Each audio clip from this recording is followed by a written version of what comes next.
Dear Patty, you probably won't believe what I'm writing to you in this letter, because I'm in Mecca praying next to a white man behind a black man, eating from the same plate with a blue-eyed man, and drinking from the same glass of a light-skinned Arab sheikh. Now, while I was in this holy city, I realized that all the problems of racist America can be solved only by the teachings of the great Islam. Who taught you to hate the race that you belong to? So much so that you don't want to be around each other.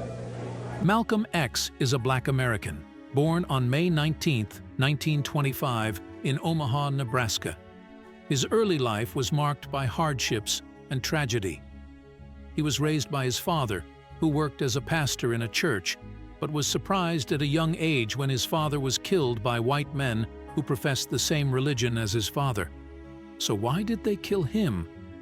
This boy was amazed at the secret of the hatred that the souls of these racists are filled with for the children of his skin, despite the fact that they are of the same religion. Even when Malcolm entered the school to be a decent human being, he noticed the abhorrent racial discrimination there. His mother, Louise Little, struggled to support the family and was eventually placed in an institution, which led to Malcolm and his siblings being divided into foster homes. So Malcolm worked hard in his studies to prove to white children that he was no less than them in something, so he became the most outstanding student in the school.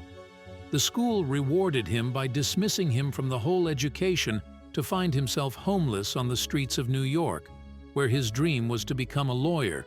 But being black, his teacher told him that this was almost impossible. He would suffer a lot, and then drinking wine and smoking cigarettes. In 1946, he and his companions fell into the custody of the police, and they sentenced him to an excessive prison term of 10 years. But God wanted him to do good. He converted to Islam in prison and became a preacher in New York prisons. The authorities released him after the anxiety caused by Malcolm, who contributed to the conversion of hundreds of black prisoners to Islam at his hands. There's no disgrace. To remain a criminal is the disgrace. And upon his release from prison, Malcolm changed his name from Malcolm Little to Malcolm X, because he believes that his real family name is not Little, but it is the name of the white master for whom his African ancestors worked. Every white master used to name thousands of black slaves by his name, and then he joined Nation of Islam. Upon his release in 1952, Malcolm X later became the official spokesman of the Nation of Islam organization, and as a national spokesman for the Nation of Islam, he became an influential figure, advocating for black empowerment and criticizing the civil rights movement for its focus on racial integration, as Malcolm X's charisma and eloquence helped the membership of the Nation of Islam grow significantly. But Malcolm X had learned Islam in a distorted way at the hands of Muhammad Elagi, the leader of the Nation of Islam, who believed that the Islamic religion was only for blacks and no one else, and that the white man was the son of Satan. But Malcolm X's concept of humanity changed when he went on a trip to the Hajj, so that the scholars of Saudi Arabia, may Allah reward them all the best, would teach him true Islam. He visited many Muslim countries such as Egypt, Syria, and Algeria, and met with many prominent figures in the Arab world, where he realized again that he was an intellectual victim until he called himself Imam Malik al-Shabazz as his new name, to be reborn as a righteous man, to return to America to announce to the world that the only solution for Americans white and black lies in adhering to the teachings of Islam.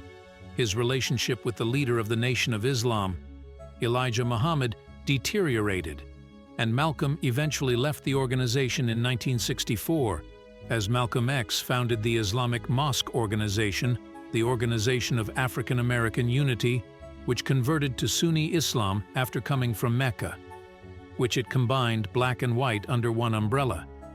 It was only days after his announcement that this Islamic hero was assassinated on February 21st of 1965, under mysterious circumstances to this day.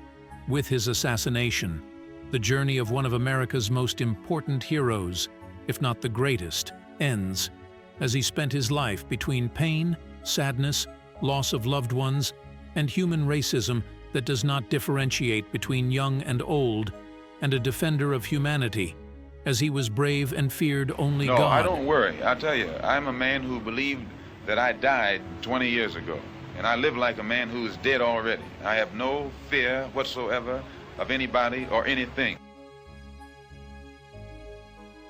The truth is that not all whites were convinced of racism.